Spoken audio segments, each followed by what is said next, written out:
Good morning. Welcome to Arlington Street Church, gathered in love and service for justice and peace. Welcome to the Soul of Sunday. We are Unitarian Universalists. Ours is a historic faith with a progressive theology. We affirm the worth and dignity of every being, and that we are all deeply interconnected. We are bound to one another not by creed, but by covenant, and we are called to love with open minds, open hearts, and open hands. Whoever you are, those of all nations, all creeds, all colors, all kinds of love, you are welcome here.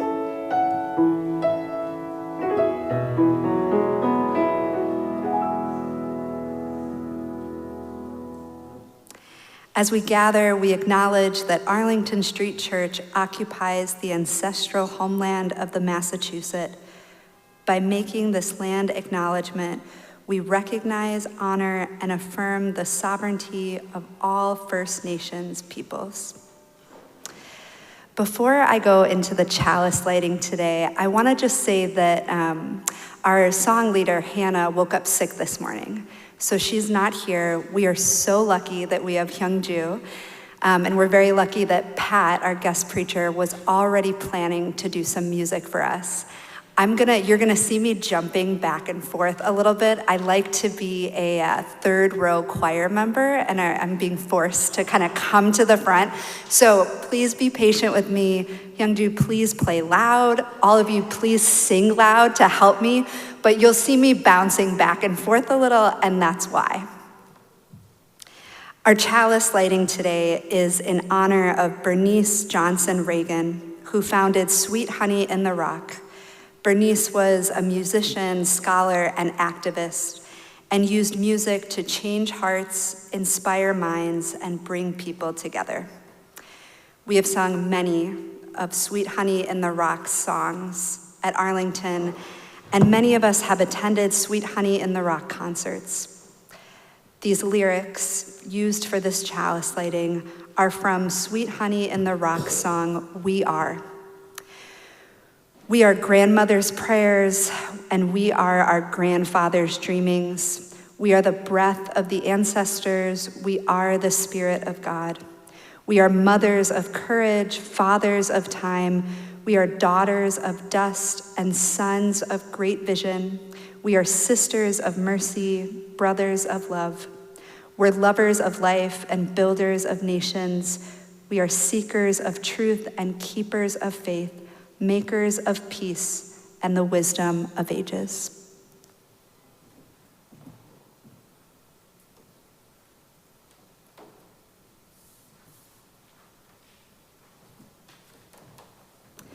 I'm gonna step down in a minute to sing our hymn.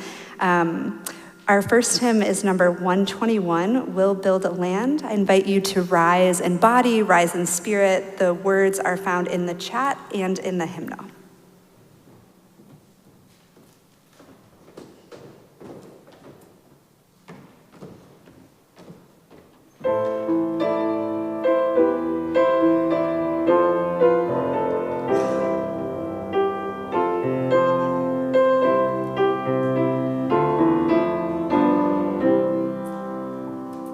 We'll build a land where we bind up the broken.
Thank you.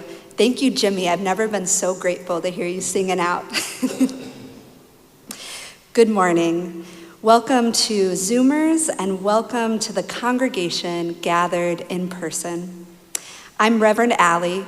Reverend Beth is on summer sabbatical, as is Director of Music, Mark David Buckles, and the Arlington Street Church Choir. Reverend Parisa will lead us in worship in September. Pat and I are very gratefully joined by Hyungju. Thank you so much, friends. And a very special thanks to all our volunteers here in the sanctuary today. Tech team, greeters, ushers, and our coffee hour host. If you're new, we're so glad you're here. If you'd like to know more about Arlington Street, please visit ascboston.org. There's a link where you can sign up for the weekly e-newsletter Snapshot, which will resume this fall. Whether you've been coming here for years or today is your first time at Arlington Street, welcome home. A warm welcome to this morning's preacher, Pat Scanlon. A native of Philadelphia, Pat moved to Massachusetts in 1971 to attend college after serving in the Army for 3 years. Pat spent the year 1969 in Saigon, South Vietnam. Pat joined Vietnam veterans against the war upon returning to the U.S. He participated in numerous demonstrations, helping to bring the war to a close. Pat and Connie have 2 wonderful adult children, and they live in Andover. If you haven't already downloaded today's order of service, it's available in the chat and on the homepage at ascboston.org. For our guests here in the sanctuary, there are printed copies at the great doors. It is a hot summer, and we all know that we don't have air conditioning. There are pitchers of cold water in the back. Please help yourself. If at any time you need help, our ushers are here. Let's do all we can to take care of each other. As we begin our greetings, I invite the Zoomers and those here in the sanctuary with a device handy to please say hello in the chat and tell us where you're zooming in from today. And now Rich is going to turn the camera on the in-person congregation as we wave and smile at each other, as well as at our friends in the Zoom room. And you all in the Zoom room can wave and smile back. Hello, friends. Let's all engage that Arlington Street spirit of welcome that transcends physical distance as we greet one another heart to heart. Please join in singing hymn number 155, Circle Round for Freedom. The lyrics can be found in the hymnal and in the chat. Please rise in body, rise in spirit, and let's sing it 2 times through.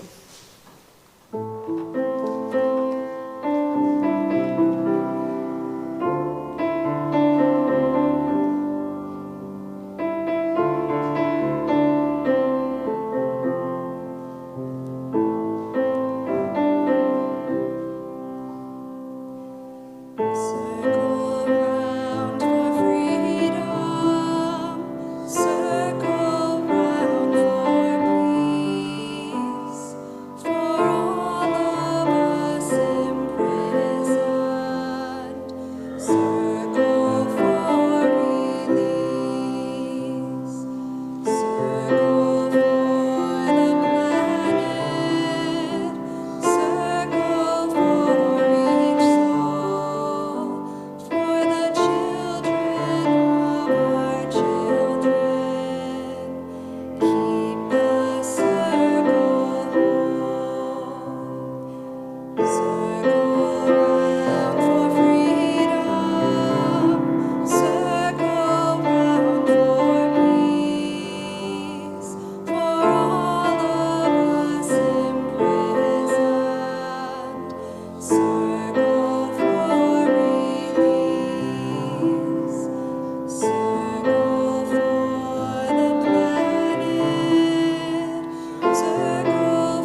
It is now time for our treasured ritual of sharing community candles of sorrow and joy. These candles were submitted on our website by the Friday evening deadline. If you didn't submit your candle and have a joy or sorrow to share this morning, please type it into the chat. Zoomers are invited to light silent candles at home. Those in the sanctuary are invited to light a silent candle at the table up front to the right of the Gleason podium. In addition to sharing our sorrows and joys this morning, let's reach out to one another in the week ahead, staying connected. May these times remind us of how very precious this beloved community is. We need one another. Whether together or apart, may we stay very close. And now, in the spirit of invocation, let's join in singing Sanctuary. The words are printed in your order of service and in the chat.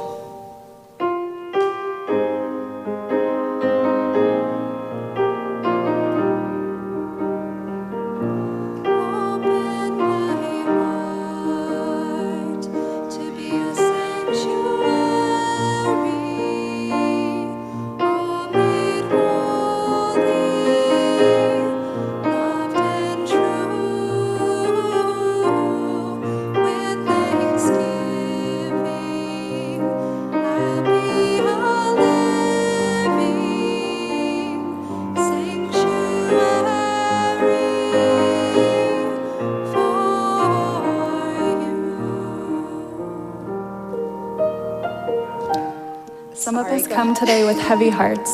We open our hearts to you. A mixed candle from Laura Pattison for Bernice Johnson Reagan, who died on July 16th. She was a force, a woman who lived her values and made a real difference. She spent her life working to end racism and for equality and justice, and singing was central to her work. She founded the all-Black female a cappella ensemble, Sweet Honey in the Rock, and she was also a founding member of the Freedom Singers in the early 1960s. Bernice Johnson Reagan, presente. A mixed candle at the passing of Jack Connors, who died last week at the age of 82. Jack was a Boston philanthropist who founded Camp Harborview, which created programs to inspire young people. Jack gave his time and money generously to the Boston community. Governor Maura Healey said, "Jack Connors was a leader in business, but his most lasting legacy will come from his generosity and philanthropy." Jack spent his life trying to make Massachusetts and this country a fairer, more inclusive place, and he succeeded. Jack Connors, presente. Our final candle is a candle of love from Arlington Street as we continue to navigate this election season. Last week's news of President Biden stepping down and endorsing Vice President Harris for president brought hope and joy for some, sadness and fear for others. This election season has already brought a rush of emotions, and we have a long way to go. May we hold on to each other as we navigate all that comes. May we find shelter in each other, and may love guide us all along the way.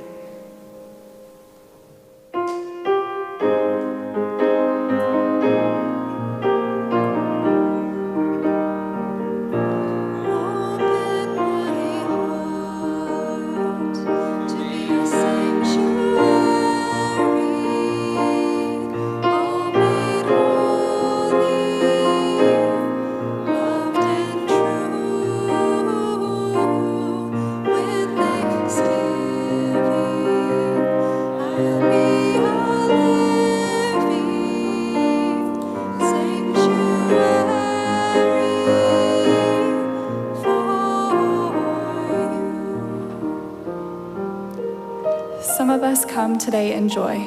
We share your joy. A A candle of joy and gratitude from Harriet to our community. I'm recovering at home after a month of being unwell and many days in the hospital. I express my sheer gratitude for my family, my medical team, and for all of my Arlington Street friends. I'm beginning to walk around and am so grateful for my progress and so grateful for your help.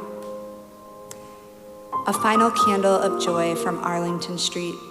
Joy and gratitude as we celebrate the Olympics. May this time of coming together globally inspire a deepening of peace and collaboration for our world.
All the joys and all the sorrows we hold in our hearts, we light a silent candle to remember and to rejoice.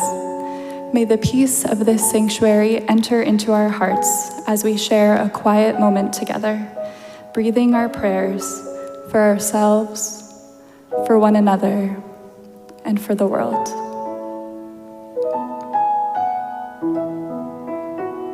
Amen.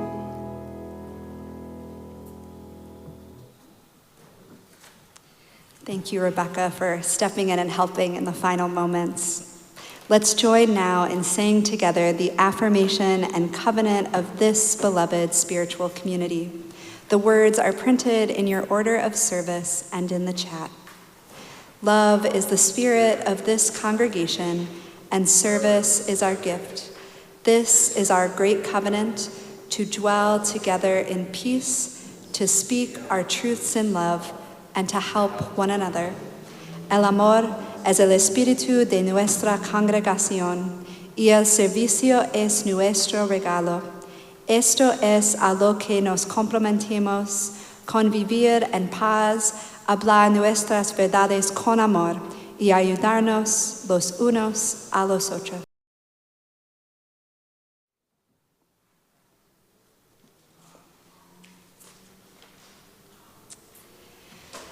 Please join in singing our next hymn, number 100, I've Got Peace Like a River. We're going to sing 3 verses. I invite you to rise in body, rise in spirit, and join in singing.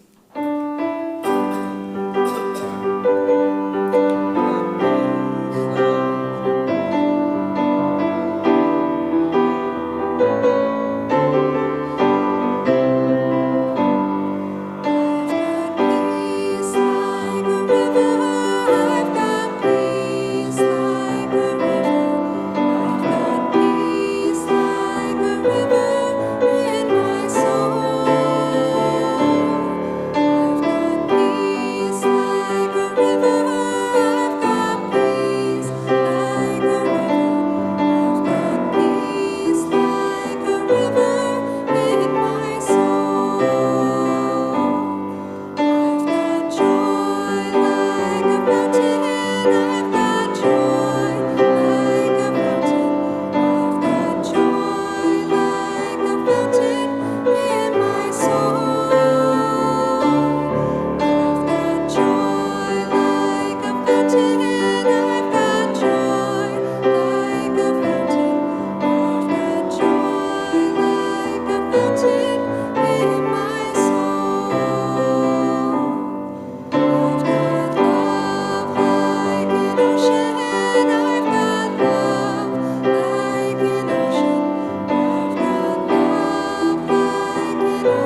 Good morning. I haven't been up here before. I'm starting to get a nosebleed. You know, like this is pretty high. So, my name is Pat Scanlon, and many of you know me as Connie Scanlon's husband or David Scanlon's dad. I'm a Vietnam veteran. I recently returned to Vietnam for a 2-week visit with a number of other Vietnam vets. It has been 54 years since I was last in Vietnam, under very different circumstances, as you can imagine. The trip was sponsored by Veterans for Peace. I've been a member of Veterans for Peace for many years, and as Ali said, I was a member of Vietnam Vets Against the War before that. And I was the head of the Boston chapter for 5 years. This was a very personal journey for me that I put off for many years, and it was long past due. One of peace, reconciliation, discovery, interaction, learning, and understanding. I'll be talking today about the legacy of war, specifically the Vietnam War. Every war has its legacy. President Dwight D. Eisenhower, the Supreme Commander of the U.S. forces during World War II, once said, and I totally concur, "I hate war, as only a soldier who has lived it can, as only one who has seen its brutality, its futility, its stupidity." That is war in a nutshell. The legacy of war in Vietnam is uniquely horrendous because of what we left behind. I was a little apprehensive and nervous when our plane landed in Hanoi. It was the first time I had boots on the ground in over 5 decades. As I walked out of the canopy leading from the plane, there were a few VFP members. I should add that there's a number throughout Vietnam of expats, ex-soldiers, airmen and sailors who have gone back and live there full time. It's where they live now. That's really incredible. There was a number of vets waiting for us, and from chapter 160 of Veterans for Peace in Hanoi. There was one Husky expat, David Clark. He was a former Marine who has lived in Vietnam now for over 12 years with Ushi, his Vietnamese wife. As I walked out of the canopy, he immediately walked up to me, and I didn't know what was happening, and gave me a big bear hug and said, "Welcome home." He could have just as easily said, "Welcome back." Regardless, that was an emotional moment right there, and that simple gesture set the tone for the rest of my visit. My anxiety disappeared. And for the next 13 days, I was immersed in a land and a people I did not recognize. In war, especially in Vietnam, everyone could be the enemy. In today's Vietnam, everyone can be a friend. This was not just a sightseeing trip. We were a delegation of returning warriors, now Veterans for Peace, led by Chuck Sarcy, who's the president of Veterans for Peace, Chapter 160 in Hanoi. Chuck is revered in Vietnam for what he has done over the past 30 years. Vietnamese and assisting Vietnamese in both his work on Agent Orange, making prosthetics for thousands without limbs, and starting an organization called Renew that started the education about unexploded bombs and finding and dismantling of these bombs. Chuck was awarded the National Friendship Medal of the state of Vietnam, the highest honor for foreigners who have served the country. This award is equivalent to our country's Presidential Medal of Freedom. High-ranking officials throughout Vietnam know Chuck Sarcy, and those that we met greeted him with such honor and respect. It was really quite moving. We started our trip in Hanoi, the political capital, and then to Da Nang, which is the financial capital, then to Hue, which is the spiritual capital, and then down to Ho Chi Minh City, formerly known as Saigon, which many refer to as the Wild West. We visited many smaller communities along the way. We met with several high-ranking officials over the course of 2 weeks. To name a few, we met with the provincial governor of Quang Tri province and other leaders in Quang Tri. We met with Mark Knapper, the U.S. ambassador in Vietnam. We met with the former Vietnam ambassador to the UN, the former ambassador to the EU. We were now, who are now heads of organizations that we met with. We met with the Da Nang Veterans Association. There are over 30,000 members just in this one province, an additional 3,000 women veterans. We shared what we did in the war. We shared greetings and small gifts.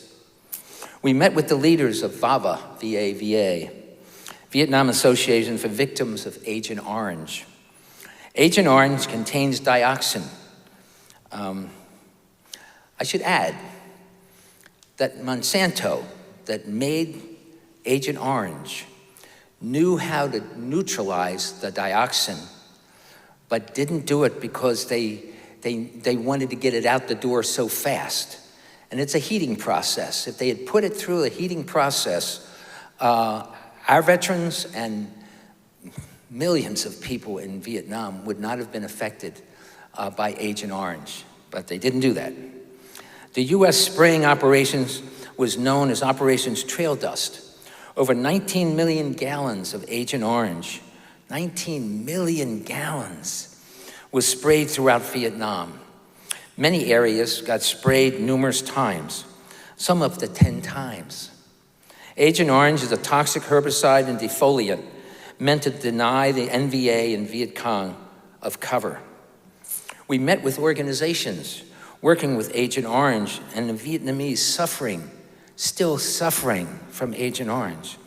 Exposure to Agent Orange can cause every type of cancer, birth defects, physical abnormalities, mental disorders, chloracne, spina bifida, megacephaly, et cetera, et cetera. It's an amazing list of conditions. We visited an orphanage, Chu Duc Sun Buddhist orphanage, with orphan children. It's the worst when it's children. It's really the worst. Many with disabilities. Many were abandoned and left at their doorstep. We visit the Peace Village, a Tudu hospital, which takes in abandoned orphans born with severe disabilities, all suspects of being caused by Agent Orange. I have held deformed children in my arms. I sat on the side of a bed with a child suffering from megacephaly. Megacephaly is the swelling of the brain. And his little body and his big head. And I just sat there with him and just held him and held his head. And then another child, when I walked in, he was so thin, so just skin and bones. And he just put out his hands like this wherever I went. So I picked him up and I walked with him the entire time we were there. I just held him because that's what he needed. And they go to this hospital for medical treatment and rehabilitation and vocational training. What an experience it was visiting these locations and interacting with the children and the veterans. 4.8 million Vietnamese were exposed to Agent Orange during the war. That's between 1961 and 1971. That's the time frame that they sprayed Agent Orange throughout Vietnam and other areas. Mostly the spraying took place in very poor areas in the northern part of Vietnam where the war was being fought. The dioxin found its way into the environment, into groundwater, streams, and rivers. 50 years later, it is still affecting crops and rice production. There have been numerous cases of fishermen catching deformed fish. Today, there are over 300,000 Vietnamese that have physical disabilities directly related to Agent Orange. That's today. That's 50 years later, over 50 years later. Some of these were so horrendous and grotesque deformities. 10 years ago, that number was 3 million. That is how many affected Vietnamese have died horrible deaths due to the exposure to Agent Orange. Disabilities related to Agent Orange are now passing on genetically to the third and into the fourth generation, and since the war ended. We visited a family affected by Agent Orange, and this was also sad. All these things were so sad. This was a family of 4, father, wife, and 2 sons. The father and youngest son, 15 years old, have serious physical disabilities and deformities due to the father's exposure to Agent Orange. The older son was not there. He was away at college. This son has not been affected by Agent Orange. And that's how it can happen genetically. It can affect one child and then skip and not affect the next child. It can affect one generation and skip and not affect the next, but then it can connect the next because it just is in our systems, in our genetics, and that's what happens. This was a very poor family. It had rained, and as we approached their house, we had to navigate some water and mud on the ground. I found a root around a tree and was the first person at the house. The father lay, if you can picture this, the father lay face down on the floor of the front porch, was just a little bit off the ground. He pushed himself up into, he was literally flat on the ground, legs out to the side, and it kind of looked like a frog, and he was just there, and his chest was on the ground.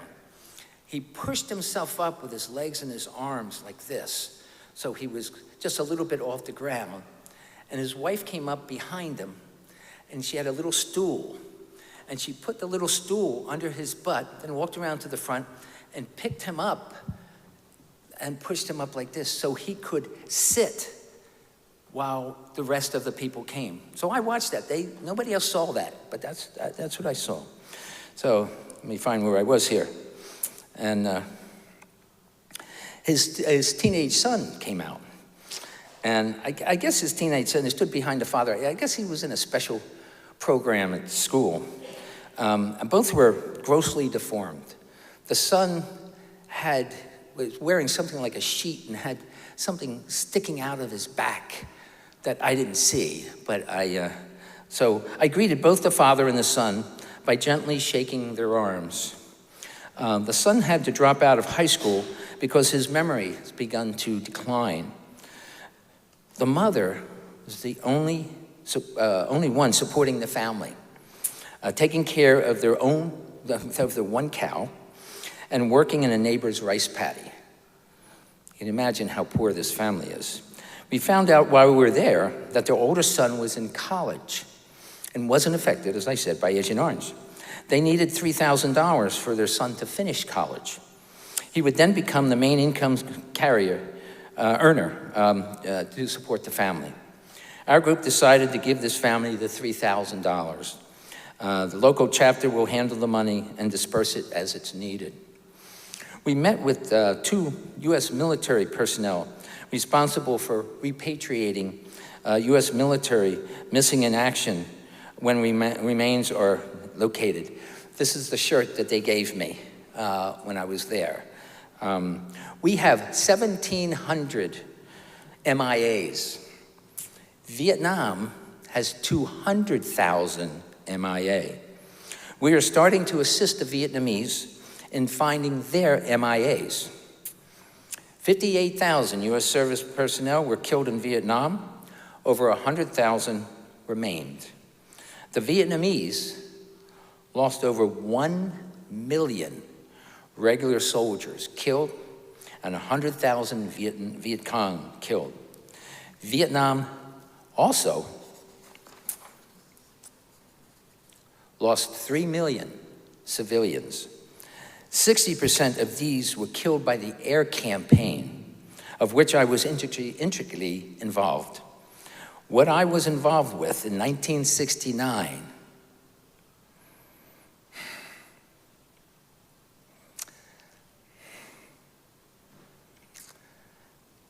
is still killing people today. That is the basis for my PTSD with moral injury. Quang Tri Province is where most of the fighting took place during the Vietnam War. It's the uppermost province that was once South Vietnam. It contains the DMZ, which we visited. Quang Tri Province is about the size of Rhode Island and has the distinction as the most bombed place on Earth. The US dropped more than 7.5 million tons of bombs on Vietnam, Laos, and Cambodia.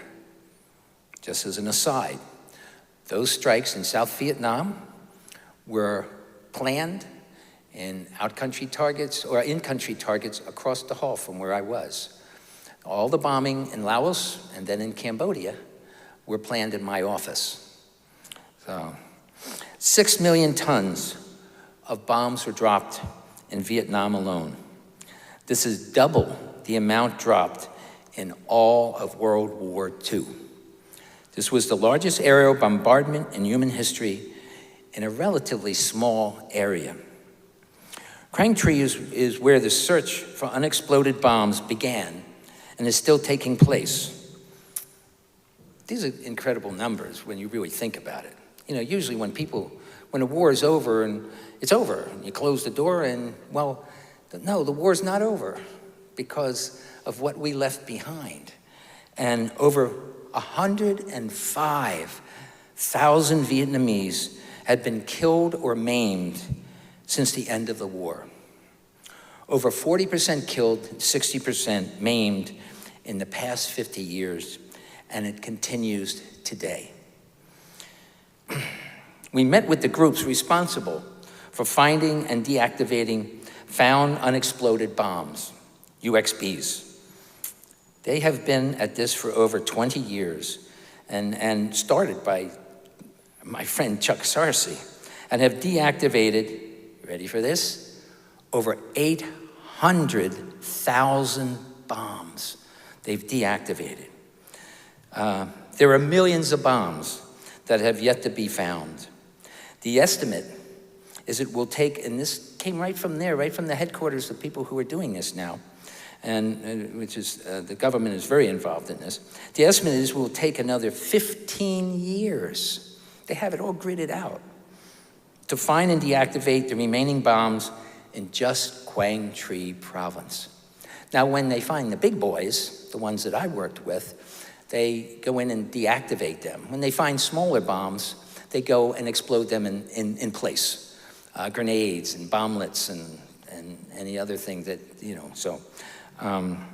We were told that it will take up to, here's another one, 270 years to clear all the UXBs in all the other provinces. They haven't even started in the other provinces. They're just starting now with starting Renewist opening up another office in the province next to Quang Tri. Throughout the country, they have had extensive educational programs about UXBs, again, started by Chuck Sarcy, and what to do if a bomb is found.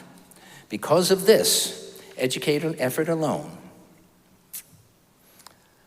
only 3,000 Vietnamese are killed or maimed annually. And I heard it was between 3,000 and 5,000, given on what the, so anyway. Other provinces are now learning how to disarm bombs, and Renew is opening another location in another province. Keep in mind, this is 50 years after we left. There's so much work still to be done. During my trip, I met several people missing limbs from UXBs. The North Vietnamese feared B-52 strikes more than any other weapon in the US arsenal. When I was in the Army, I was in military intelligence, J2. I held a top secret clearance and was an intelligence analyst. I was in Target's division for B-52 strikes at MACV headquarters in Saigon. Just an addition, my bomb damage assessment was a little section that we were in out-country targets. This is the upper echelon of military command. General Abrams, the commanding general in Vietnam, was 10 doors down from our office. The team I was on planned all the B-52 strikes throughout South Vietnam, Laos, and Cambodia for the year of 1969. We were not bombing in the north that year. 1969 saw the highest concentration of B-52 bombings in South Vietnam of the entire war. I personally did all the bomb damage assessment on every B-52 strike in 1969. In that year alone, we dropped another staggering number. We dropped 3.5 million bombs in South Vietnam, 500 and 750 pounders. The 500 pounders were inside the fuselage. The 750 pounders were under the wings. Just another aside, a strike of a B-52, they fly at 25,000 feet. The target box is a half a mile long and a quarter mile wide. Consists of 2 waves. Each wave has 3 planes. First wave goes across and drops, and then 15 minutes later, the second wave. Each of those planes would carry between 86 and 102 bombs. Let's average it out, about 100 bombs apiece. About 600 bombs, 500, 750 pounders in that small area. Between 3 and 5% of all bombs, all explosives, did not explode. Do the math. In just 1969 alone, over 100,000 big bombs dropped by just the B-52s did not explode. Many are still out there waiting to either kill or maim unsuspecting civilians. Combine that number with all the combat sorties, naval bombardment, artillery rounds, bomblets, hand grenades, etc., there are still millions of unexploded bombs throughout Vietnam. We're talking about the legacy of the Vietnam War, unexploded bombs, and the aftermath of Agent Orange. You may ask, did we do any actual sightseeing and other touristy things? Well, we visited Ho Lo Prison, called Hanoi Hilton, where John McCain was held. Drove past the pond where John McCain was captured. We visited the National War Museum and the National Veterans Cemetery, which is like our Arlington cemetery that just goes on and on and on forever. We walked the bunkers of Khe Sanh, crawled through the Viet Cong tunnels in Chu Chi, visit the rock pile on Marble Mountain, sites of major battles. We spent a night on a junk in Ha Long Bay, one of the most incredible natural geological spaces on the face of the earth. We interacted with numerous Vietnamese, ate at Vietnamese outdoor eateries, got to see local neighborhoods. So much of Vietnam I did not recognize. The development in Vietnam has exploded over the past 20 years, especially in the past 10 years. There were skyscrapers. Now, I'm used to thatched huts. There was skyscrapers in every major city we visited. They have become a global manufacturing center, and their economy is booming. Although it is still a very poor, mostly rural country, it has become a major tourist destination for people from around the world. Vietnam is an exceptionally beautiful country from top to bottom, something I missed the first time I was there. There was nothing beautiful about Vietnam when I was there. Exquisite mountains and beautiful beaches. The Vietnamese people are beautiful, warm, friendly, and welcoming people. The Vietnamese are predominantly Buddhists. We visited Buddhist temples and Confucian temple. They also have Christian churches and a large Christian cathedral in Saigon.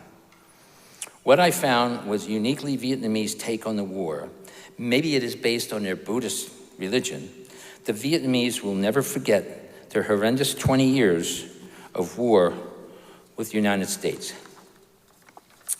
50 years later, the legacy continues.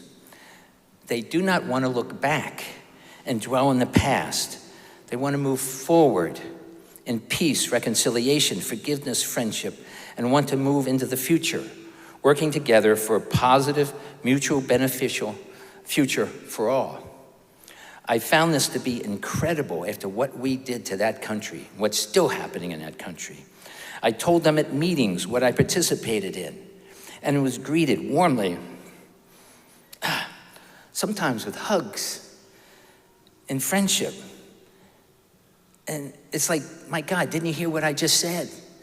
You know, I was part of the team that annihilated your country, and still I was greeted that way. I did not sense, even once, any feeling of resentment or hostility, only warm, friendly embraces. They constantly told us they want to move forward together in friendship. In conclusion, Vietnam is vastly different today than 50 years ago, and in some ways is very much the same. Over the past 30 plus years, we have built bridges from the ruins of war with bonds of friendship and respect forged in the past decades, bonds that reflect forgiveness and a determination to transform the sorrow and pain of war into a commitment to build peace and a hopeful future for next generations. For your information, President Biden visited Vietnam last September, the month before we were there. There are 4 levels of diplomacy. At the time, the US and Vietnam was on the lowest level. And initially, the US was going to propose bumping it up 1 level. While there, the decision was made to propose skipping 2 levels and proposing full normal diplomatic relations. Surprisingly, that proposal was accepted, and we now have full diplomatic relations with Vietnam. They're on the same level now as France and England. 2 US aircraft carriers, this is kind of unbelievable, have dropped anchor in Da Nang Harbor over the past year. We now actively helping to clean up Agent Orange hotspots. Da Nang Airport, where we visited Da Nang Airport, where many of the Agent Orange spraying flights originated, has been totally cleaned by the US. How they clean it is that there's a place, they built a place as big as this church, maybe bigger, and they dig up where the barrels were stored, all the contaminated Agent Orange, and all the dirt, and they put it in, and then they put rods in the ground, and they cook it. That's all Monsanto had to do, but they didn't do it. And that kills the dioxin. You put the dirt back, and it's not harmful any longer. So when we were there, the US had begun working on Benoit Air Base, located about 25 miles from Saigon. That's where I came into and left Vietnam, Benoit. There are 26 hotspots throughout Vietnam, and the US is cleaning them up, one at a time. There is now a lot of joint cooperation with Vietnam on a number of fronts. We have started a small effort to help Vietnamese who are suffering from exposure to Agent Orange. On a final note, the veterans on this trip jointly donated $20,000 to 6 of the programs we had visited, including the family I mentioned previously. VFP has conducted 6 of these trips for returning vets over the years and has donated over $350,000 to very deserving organizations. If anyone here, we're on Zoom, would like to donate to help these organizations, please contact Allie, or me, or my wife, Connie, and thank you for listening.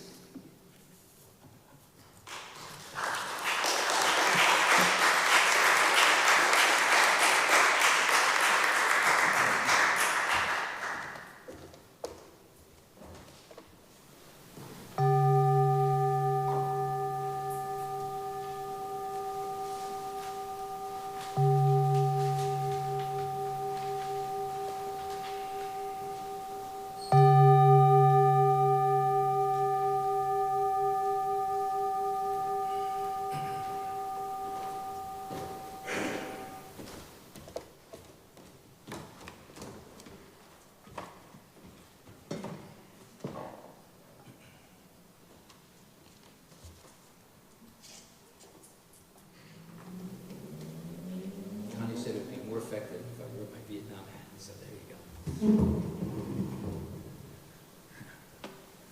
This is a song that I wrote about my trip back to Vietnam.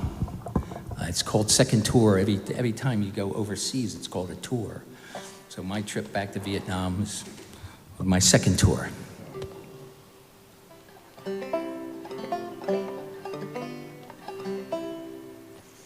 I'm headed back to Vietnam for my second tour.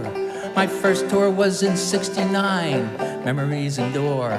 I come in peace and friendship, I come with open arms. Wanna know you as a friend, wishing you no harm. 54 years ago on Tigers Airlines freight, 300 of us landed in a place so filled with hate. Bodies on the wire, they attacked again last night. Scared kid from Philadelphia is about to join the fight. Intelligence analyst, Saigon Mac VHQ, targets division, BDAB 52s. How many killed by the bombs dropped both night and day? Maybe tens of thousands. It's impossible to say. I'm headed back to Vietnam for my second tour. My first tour was in '69, memories endure. I come in peace and friendship, I come with open arms. Wanna know you as a friend, wishing you no harm. My team at MACV, we didn't drop the bombs, but we told the pilots where to drop throughout South Vietnam. From Braintree to Travin and everywhere in between. 3.5 million bombs, thanks to the war machine. 365 days of living hell. I wonder if this trip will help, only time will tell. 58,000 dead, 100,000 maimed. Will we ever learn that any war's insane? I'm headed back to Vietnam for my second tour. My first tour was in '69, memories endure. I come in peace and friendship, I come with open arms. Wanna know you as a friend, wishing you no harm. 3 million Vietnamese perished in the war. UXBs and Agent Orange killed many thousand more. Vietnam will not forget, but its people they forgive. Something I won't understand as long as I may live. Throughout all of Vietnam, thousands suffer still. Their pain, it lingers on and sadly always will. The maimed, the blind, the paralyzed, and so many more. The end result of a tragic, unnecessary war. I'm headed back to Vietnam for my second tour. My first tour was in '69, memories endure. I come in peace and friendship, I come with open arms. Wanna know you as a friend, wishing you no harm.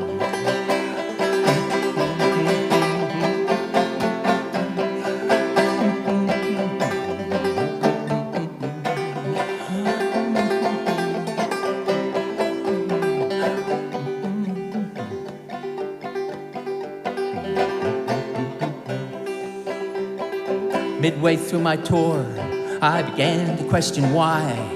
Death, destruction every day. One day sat down and cried. War is not the answer, never was and never will. Now I work for peace, my friend, never more to kill. I hold out my hand to you, my NVA friend. The war against your country long ago came to an end. We are now two aging warriors with only stories left to tell. I want to hear your stories, friend, and I will share mine as well.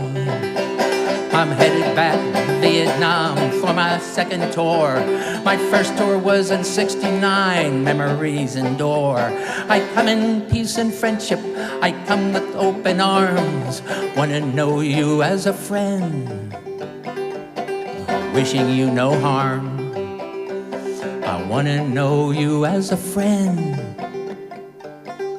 wishing you no harm.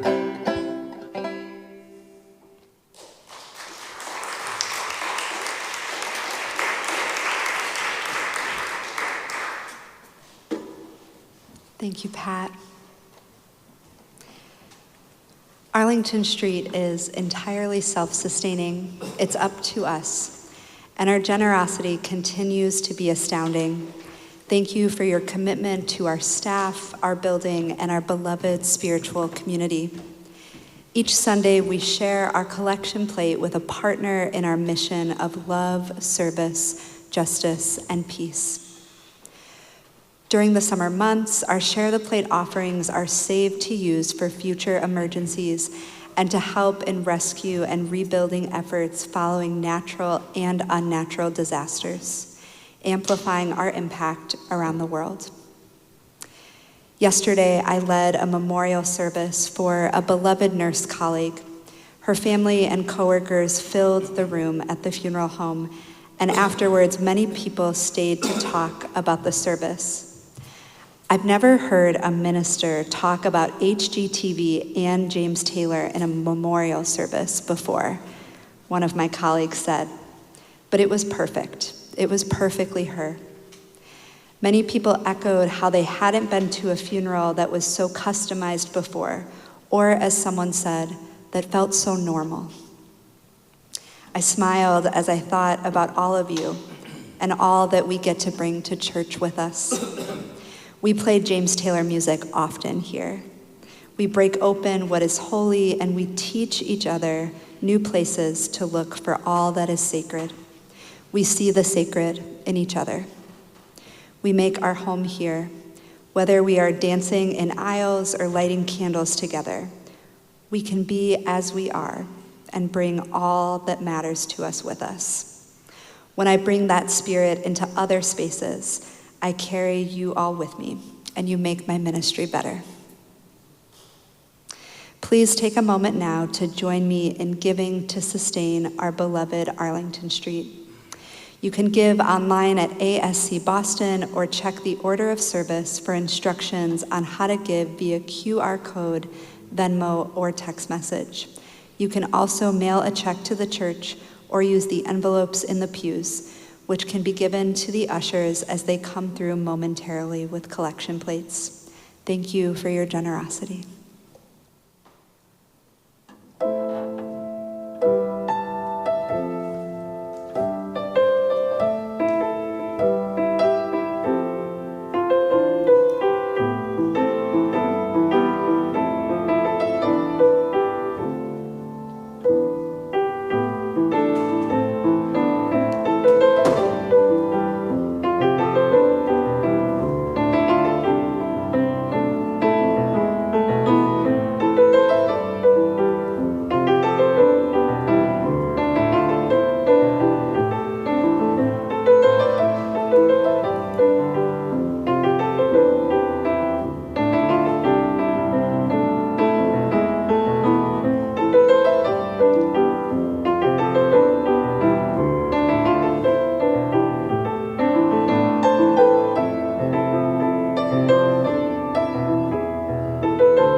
Thank you.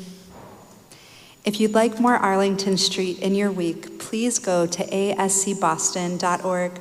There are weekly gatherings in the Zoom room for loving kindness meditation, poetry, and yoga. Writing is on hiatus until in July, but we'll be back in August.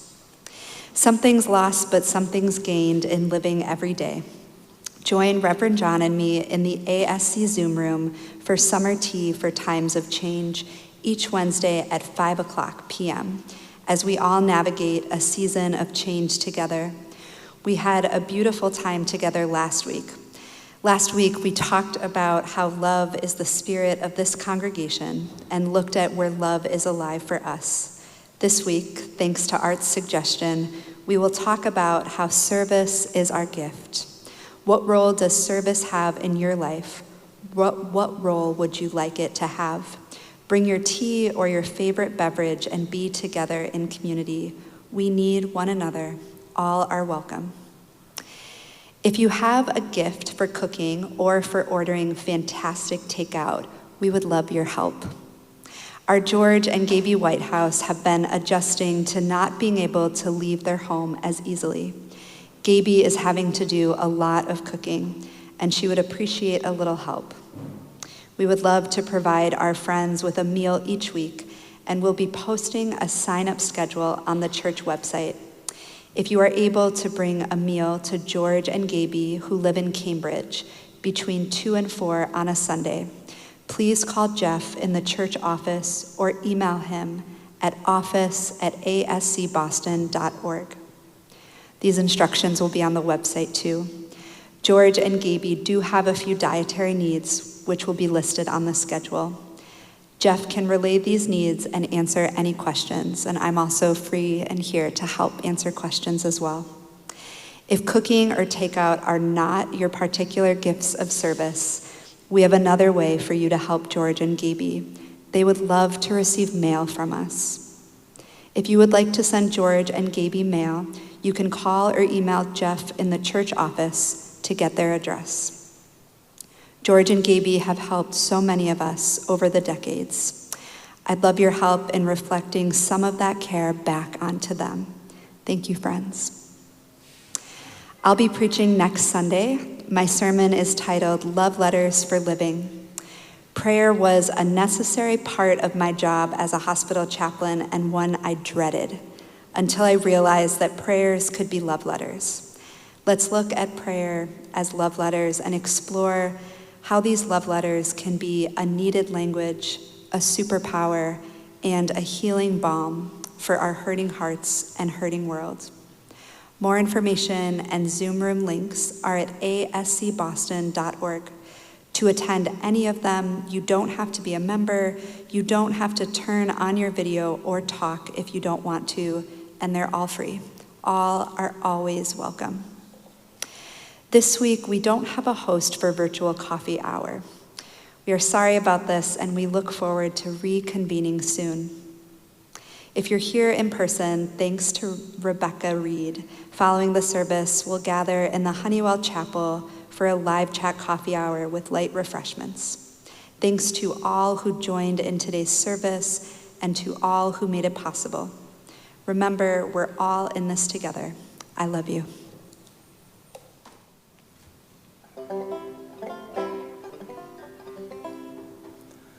This song is dedicated to Kim and Kim.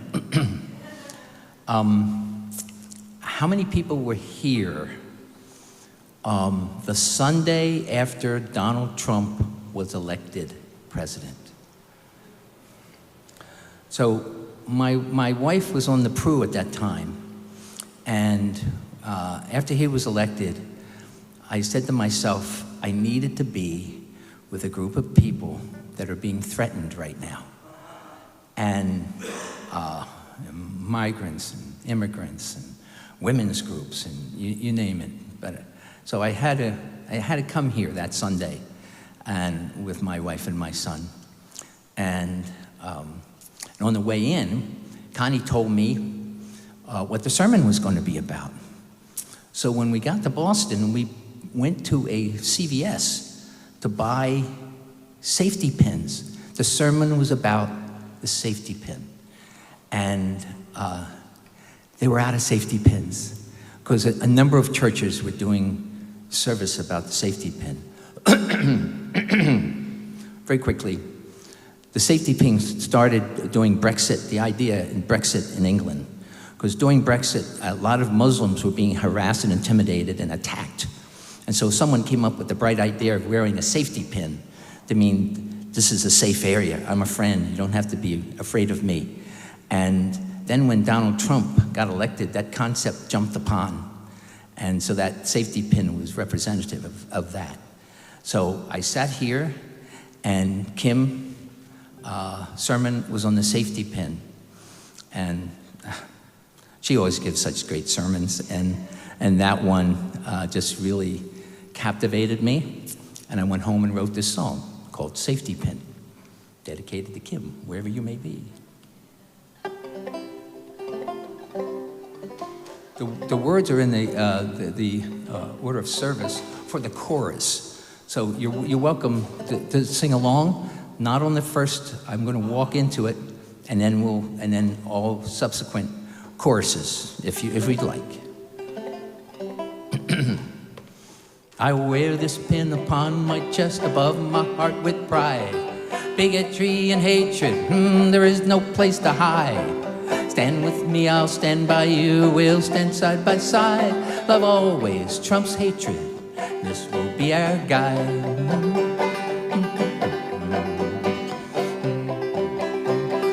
Clouds on the horizon, the storms upon the land. All good folks of conscience, it's time to take a stand. Black, brown, red, white, or blue, we're all the same, regardless of your creed or the sounding of your name.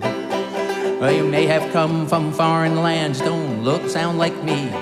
A blended fabric, melting pot, diverse from sea to sea. This is our strength, not weakness, for all the world to see. A land of opportunity, all striving to be free.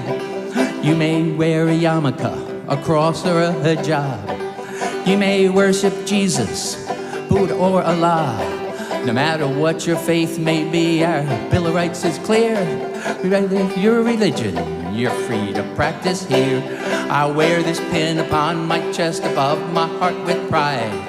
Bigotry and hatred, there is no place to hide. Stand with me, I'll stand by you, we'll stand side by side. Love always trumps hatred, this will be our guide.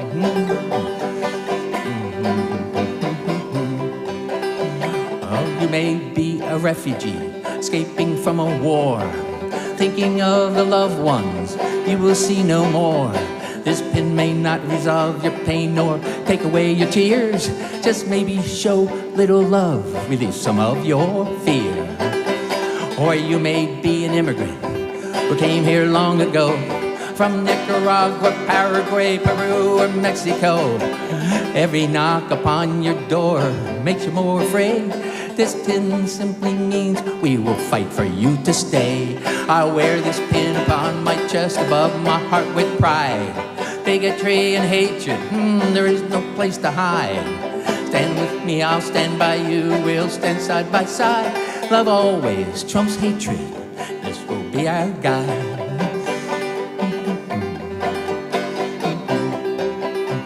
We're all a little different, straight, LGBT, or Q. Whomever you may love, is strictly up to you. Your rights were won by many fights over many years. This pin simply means hatred has no power here. For every woman, everywhere, we all speak with one voice. Equal pay for equal work, defending women's choice. This pin binds us together. United we are strong, we are never turning back. Together sing this song. I wear this pin upon my chest above my heart with pride. Bigotry and hatred, there is no place to hide. Stand with me, I'll stand by you, we'll stand side by side. Love always trumps hatred, this will be our guide.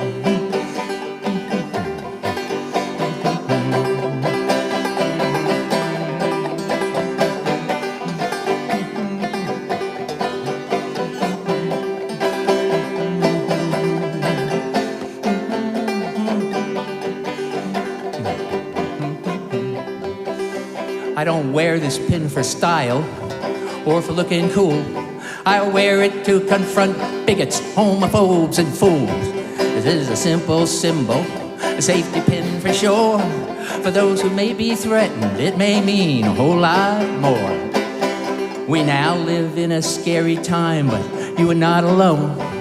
See this pin upon my chest, this is a safety zone. As your friend I will defend when bigots come around. I got your back, don't forget we're never giving ground. I wear this pin upon my chest, but my heart with pride. Bigotry and hatred, there is no place to hide.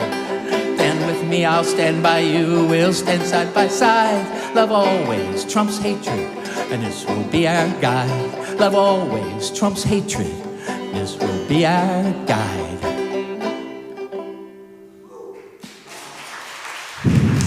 Thank you.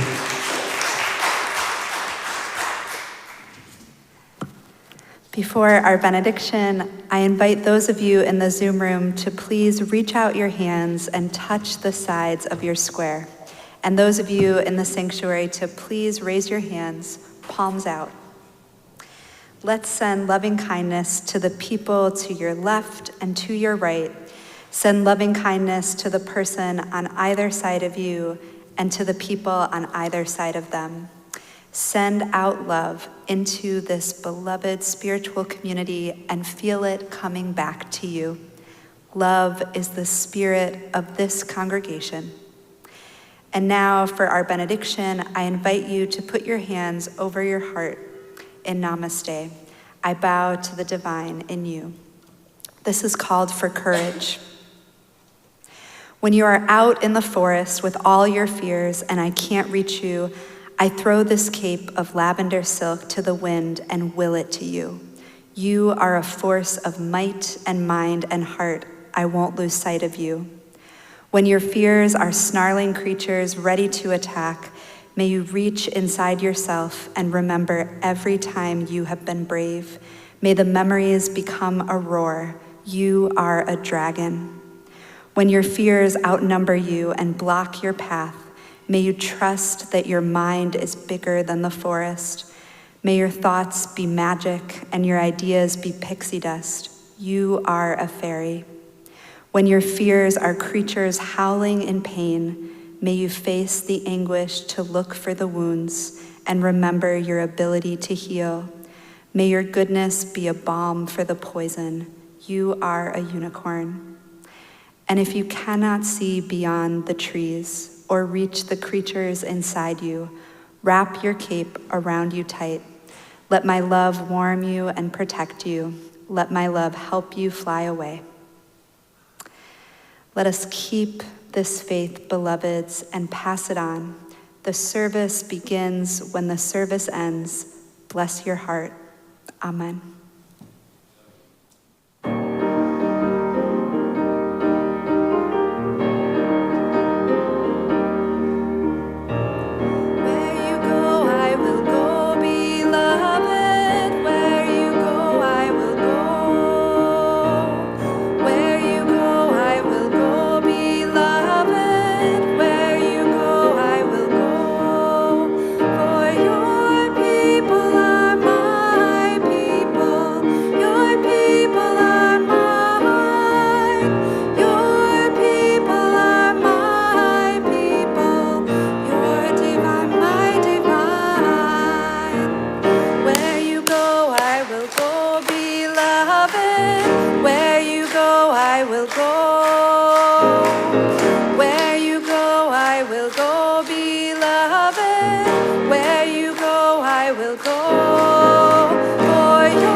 Please visit ascboston.org for more information about this historic Unitarian Universalist congregation.